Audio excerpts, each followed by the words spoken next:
People were posting hateful messages on the Herald and against Alray. There was a huge outpouring from the campus, and you guys all got together and we sent a message. And we said to the Durango Herald that they need to take responsibility for what's posted on their website. And I don't know if you noticed, but since that day you haven't been able to post comments on the Herald's website. And I met with the editorials of the Herald the other day, and they said they're working on a system that you have to put who you are, you have to register your credit card in order to post messages so that nobody can do anonymous messages of hate on the Herald's website anymore. And I share that story because change happens. That is how you make a difference in the world. You recognize oppression and you recognize hate, and it's your responsibility to speak out for it. And in that particular instance, we spoke out for it, and change has happened.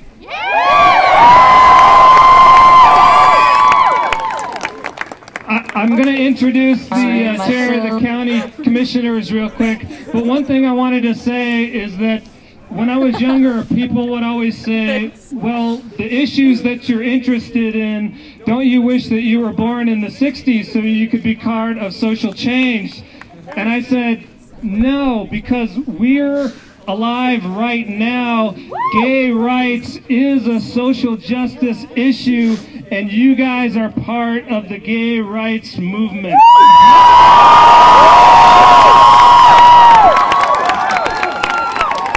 So if anyone's ever wondered what it feels like to be part of a movement, whether you're gay or not, but part of a movement for change that's bigger than yourself, this is what it feels like.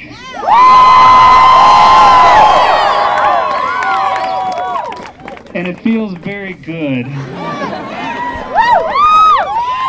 Thank you very much. I'm honored to be here. Next, I want to introduce Wally White, who's the county commissioner, chair of the county.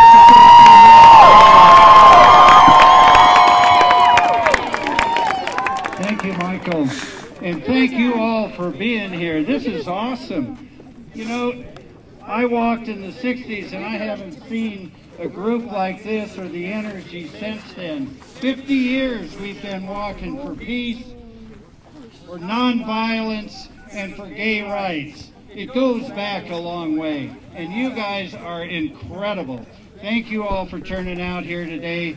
And I just have one little quote, and I hope I get it right, that failure to stand up for what is right makes cowards out of men. And you all are standing up today. We love it. Keep it up. We are going to break this cycle of hate and viciousness and negativity. We can't do anything else. Keep it up. Go on, and let's have some freedom for everybody in this country.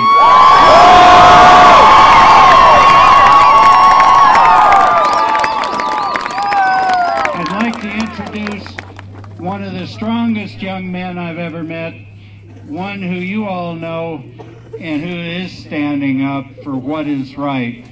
President of the student body, Mr. Alray Nelson.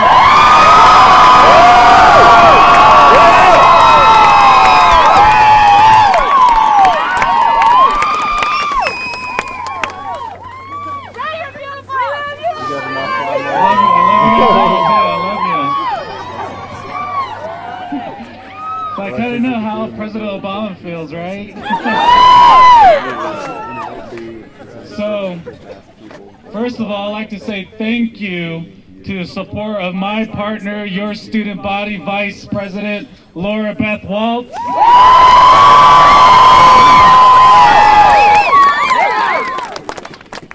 And we both work as a team.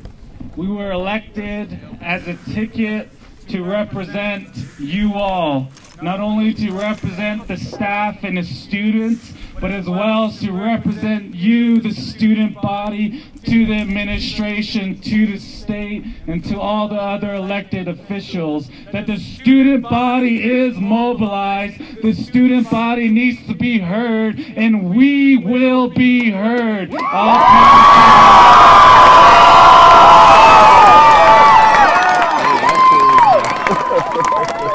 Coming into this position, one of my main goals was not to be labeled as a Native American student body president, or to be labeled as the first openly gay student body president.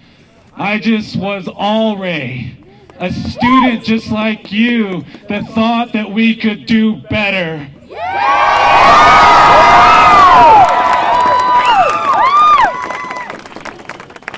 Thank you, Sage Gray, my brother, our president of PRISM, to our amazing college president, Dean Thomas,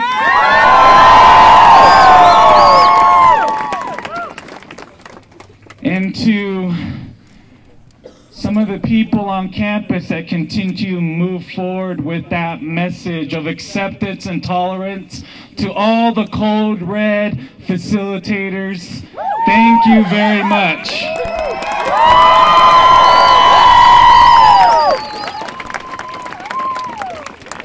For the last couple of days, it's been an emotional roller coaster for me.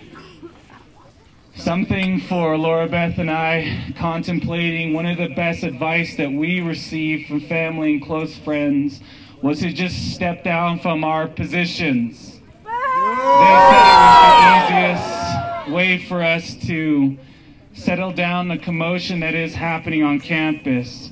But I'll tell you one thing, Laura Beth and I are proud to be standing next to you, standing behind you, and representing you with your voice.